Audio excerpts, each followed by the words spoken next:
오늘 이 아침에도 하나님의 은혜를 사모하여 기도의 자리에 나아오신 모든 성도님들을 환영하고 축복합니다. 이 아침 우리에게 주신 하나님의 말씀은 구약성경 신명기 14장 22절에서 29절까지의 말씀입니다. 너는 마땅히 매년 토지 소산의 11조를 드릴 것이며 내 하나님 여호와 앞 곧 여호와께서 그의 이름을 두시려고 택하신 곳에서 내 곡식과 포도주와 기름의 11조를 먹으며 또 내 소와 양의 처음 난 것을 먹고 내 하나님 여호와 경외하기를 항상 배울 것이니라. 그러나 내 하나님 여호와께서 자기의 이름을 두시려고 택하신 곳이 내게서 너무 멀고 행로가 어려워서 내 하나님 여호와께서 그 풍부히 주신 것을 가지고 갈 수 없거든. 그것을 돈으로 바꾸어 그 돈을 싸가지고 내 하나님 여호와께서 택하신 곳으로 가서 내 마음에 원하는 모든 것을 그 돈으로 사되 소나 양이나 포도주나 독주 등 내 마음에 원하는 모든 것을 구하고 거기 내 하나님 여호와 앞에서 너와 내 권속이 함께 먹고 즐거워할 것이며 내 성읍에 거주하는 레위인은 너희 중에 분깃이나 기업이 없는 자이니 또한 저버리지 말지니라. 매 3년 끝에 그 해 소산의 10분의 1을 다 내어 내 성읍에 저축하여 너희 중에 분깃이나 기업이 없는 레위인과 내 성중에 거류하는 객과 및 고아와 과부들이 와서 먹고 배부르게 하라. 그리하면 내 하나님 여호와께서 내 손으로 하는 범사에 내게 복을 주시리라. 아멘. 학창 시절에 국어를 공부할 때면 꼭 나오는 문제가 있는데요. 출제자의 의도 파악하기 문제입니다. 한번 상상해 볼까요? 국어 시험에서 동물들의 협력적인 행동을 다룬 지문이 나왔다고 합시다. 예를 들어서 그 지문에는 몇몇 새들이 함께 먹이를 찾거나 적으로부터 자신들을 보호하기 위해 어떻게 협력하는지에 대해 설명하고 있다고 가정해 보는 겁니다. 이 경우 출제자는 학생들이 단순히 새들의 행동을 직접적으로 이해하는 것 이상의 것을 의도하고 있을 수 있습니다. 진짜 학생들에게 요구하는 사고는 이러한 협력적인 행동이 왜 일어나는지, 그리고 그것이 새들의 생존에 어떤 영향을 미치는지에 대한 것이겠죠. 그래서 이 지문을 읽는 학생들은 단순한 지문의 1차적인 정보를 넘어서서 출제자의 의도에 맞게 지문 해석을 해낼 수 있어야 합니다. 예를 들어서 새들이 서로 협력함으로써 더 큰 먹이를 찾거나 포식자로부터 효과적으로 자신들을 방어할 수 있다는 것을 유추하고 문제에 접근해야 하겠죠. 그러면 이 지문이 이야기하고자 하는 바를 더 풍성히 이해할 수 있고 지문이 가리키는 더욱 중요한 의미를 습득할 수 있는 것입니다. 그런데 여러분, 이러한 출제자의 의도를 파악하는 문제를 종종 틀리는 사람이 있습니다. 그런 사람들은 보통 똑똑하고 똘똘한 사람들인 경우가 많습니다. 그래서 아는 것이 많다 보니까 척 보고 빠르게 파악해서 지문을 다 읽지 않은 채로 정답을 구하려 하다 보니까 내가 가지고 있었던 잘못된 선이해나 선입견, 고정관념들로 인해서 지문이 말하는 진짜 숨은 의도에까지 나아가지 못한 채 표면적인 이해에 머물거나 덜 중요한 문장들의 시선을 빼앗겨 그것을 핵심 주제로 오해하는 오류를 범하게 되는 것이지요.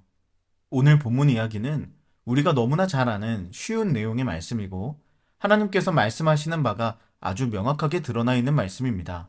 그래서 22절만 읽어도 문단의 내용이 다 파악이 되죠. 22절입니다. 너는 마땅히 매년 토지 소산의 11조를 드릴 것이며 주제가 무엇인가요? 네, 마땅히 11조를 드리라는 것입니다. 사랑하는 여러분, 우리의 모든 것을 하나님께서 주셨으니 우리도 11조를 통해서 삶의 고백으로, 감사의 반응으로, 사랑의 실천으로 하나님께서 우리의 전부가 되심을 믿음으로 고백할 수 있는 저와 여러분 되시기를 축복합니다. 이러면 모처럼 설교가 빨리 끝날 수 있습니다. 그리고 틀린 말도 아니죠. 그런데 우리가 마치 국어 시간에 지문의 첫 문장만 대충 파악하고 이 문제를 풀려고 접근하면 종종 실수를 범하고 지문의 의미를 깊이 이해할 수가 없듯이 우리도 이렇게만 오늘 말씀을 이해하고 넘어간다면 오늘 11조에 대한 말씀을 하시는 하나님의 진짜 의도와 풍성한 의미를 발견하지 못한 채 이 문제를 넘겨버릴 수 있습니다. 그래서 오늘 말씀을 조금 더 살펴보기를 원하는데요. 특별히 세 가지 동사에 대해서 주목하여 이 말씀을 이스라엘 백성이 받았을 때 하나님이 그들에게 무엇을 의도하시는지 생각해보고 그것이 오늘 우리에게 어떠한 도전과 적용이 될 수 있는지를 살펴보도록 하겠습니다. 첫 번째 동사는 23절 말미에 있는 배울 것이니라입니다. 하나님께서는 이스라엘 백성들이 11조를 통해 무언가를 배우기를 원하셨던 것입니다. 바로 내 하나님 여호와 경외하기를 배우라는 것이었습니다. 신명기 10장에서 모세가 십계명을 다시 받았을 때 하나님께서 그 법을 주시며 백성들에게 요구하신 말씀을 기억하십니까? 10장 12절에 보면 이스라엘아 내 하나님 여호와께서 내게 요구하시는 것이 무엇이냐? 곧 내 하나님 여호와를 경외하여 그의 모든 도를 행하고 그를 사랑하며 마음을 다하고 뜻을 다하여 내 하나님 여호와를 섬기고 이렇게 말씀합니다. 여호와를 경외하는 것이 하나님의 법을 지키는 것보다 앞서는 하나님의 요구사항이라는 것을 알 수 있죠. 이것이 11조의 유익입니다.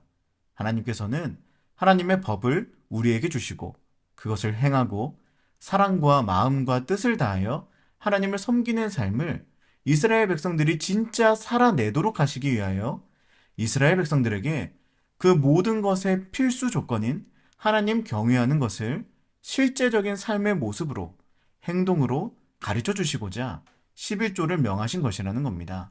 잘 아시듯 글로만 배우는 것은 아무 소용 없습니다. 순원끼리 사랑하는 법이라는 베스트셀러를 읽는다고 해서 우리가 사랑할 수 있습니까? 실제 사랑의 실천을 해봐야 사랑 때문에 눈물을 흘리고 버림받고 찢어지는 마음 경험해 봐야 진짜 사랑을 할 수 있죠. 그래서 하나님께서는 지금 이스라엘 백성들에게 하나님 경외하는 법을 글만으로가 아니라 그들의 행동으로, 실천으로 삶에서 배울 수 있도록 알려주시는 겁니다. 그들은 하나님의 백성이라서 하나님을 경외하는 것이 그들의 정체성이어야 했습니다. 그래서 하나님은 그들의 정체성을 지킬 수 있는 방법으로 11조를 주신 것입니다. 11조를 드리는 가정의 대화가 어떠했을까요? 제 딸 미나가 요즘 부쩍 질문을 하기 시작했는데 그럴 때 어떻게 대답했을까요? 이것은 풍요의 신이 준 소출이 아니라 우리 여호와 하나님이 주신 소출이다. 하나님만이 우리를 먹이시고 살피신다. 그러니 우리는 늘 여호와 하나님을 경외하며 거짓 신들을 숭배하는 이 이방 민족들에 동화되지 않고 하나님의 백성답게 살아야 한다. 이러한 대화가 오갔을 것입니다. 그래서 11조는 아까운 것이 아니라 그 무엇보다 중요한 것이고 하나님을 위한 것이 아니라 실제로는 그들 자신의 정체성을 지키기 위한 것, 즉 그들을 진정 살아있게 하는 하나님의 선물이었습니다. 그리고 두 번째 동사는 26절 말미에 있는 즐거워할 것이며 입니다. 하나님께서는 이스라엘 백성들이 참된 즐거움을 누릴 수 있도록 하시기 위해 11조 규례를 주셨다는 것입니다. 이것이 왜 그들에게 즐거움이 되는 것일까요? 그것은 11조가 예배와 밀접하게 관련되어 있기 때문입니다. 23절, 24절, 그리고 25절에 공통적으로 나타나는 장소가 있습니다. 바로 내 하나님 여호와께서 택하신 곳입니다. 이곳은 어떠한 구체적인 지명을 명시하고 있지는 않습니다. 그러나 본문의 맥락에서 볼 때 이곳은 이스라엘의 중앙 집결지이고 종교적 중심지로서의 역할을 하는 예배 장소였음이 분명합니다. 이스라엘 백성들이 제사를 드리고 축제를 벌이며 하나님과의 관계를 갱신하는 곳이었죠. 따라서 내 하나님 여호와께서 택하신 곳이라는 이 표현은 단순한 지리적인 위치를 넘어서 하나님과의 관계를 풍성히 누리는 데 중요한 장소로서의 의미를 담고 있습니다. 하나님께서는 이스라엘 백성들에게 11조 규례를 주시면서 모두가 함께 모여서 그것으로 하여금 함께 하나님의 사랑을 마음껏 그리고 풍성히 누리는 축제의 예배를 드리도록 하시는 겁니다. 사랑하는 여러분, 누군가를 진정 사랑한다면 그 표현이 얼마나 풍성해집니까?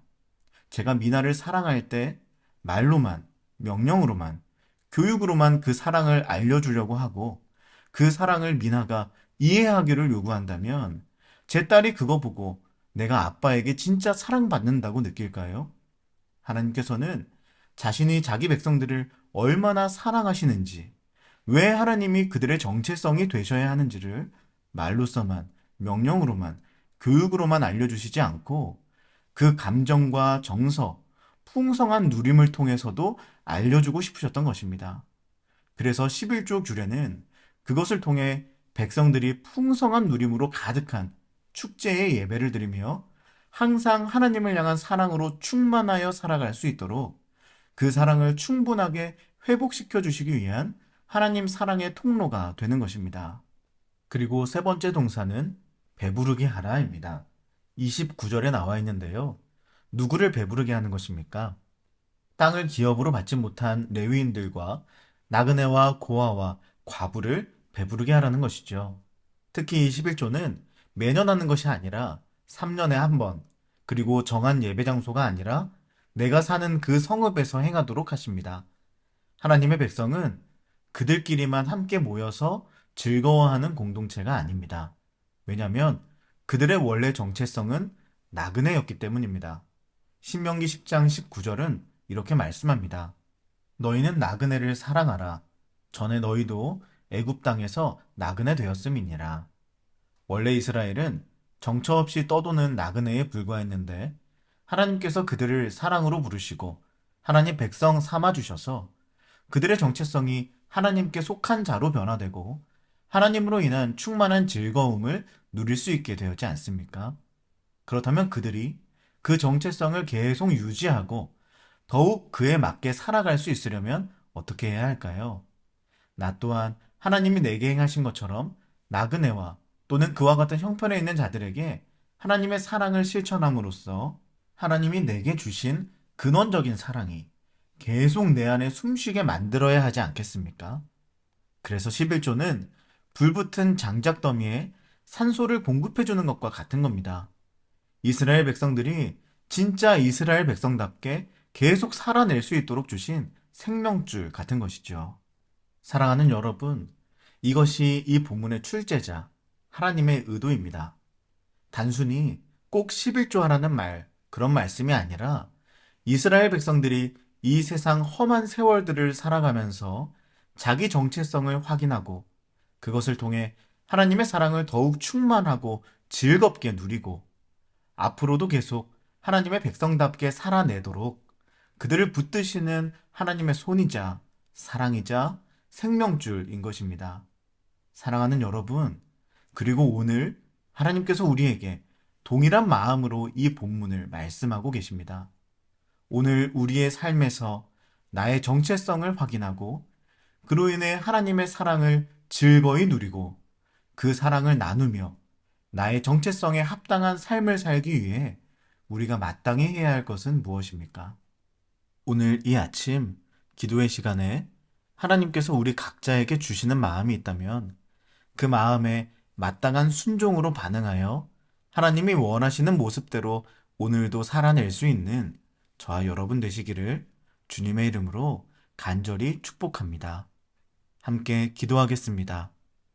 오늘 나를 향한 하나님의 마음을 깊이 이해하고 실천함으로 하나님 백성으로서의 정체성을 확고히 하게 하소서. 그로 인해 하나님 사랑을 즐거이 누리고 하나님으로 인해 변화된 정체성에 따른 합당한 모습으로 살아내는 내가 되게 하소서. 그리고 우리 개인의 기도 제목을 놓고 우리의 가정과 다음 세대 자녀들, 사랑하는 청년들을 위해 기도해 주십시오. 또한 임시거처에서 예배드리고 있는 우리 교회에 하나님이 예배하신 예배 장소를 허락해 주시기를, 그리고 그 모든 과정이 은혜의 여정이기를 기도해 주시기 바랍니다. 마지막으로 나라와 민족과 온 열방 가운데 하나님 나라가 세워지기를 한마음과 한뜻으로 기도하며 나아가겠습니다. 함께 기도하시겠습니다.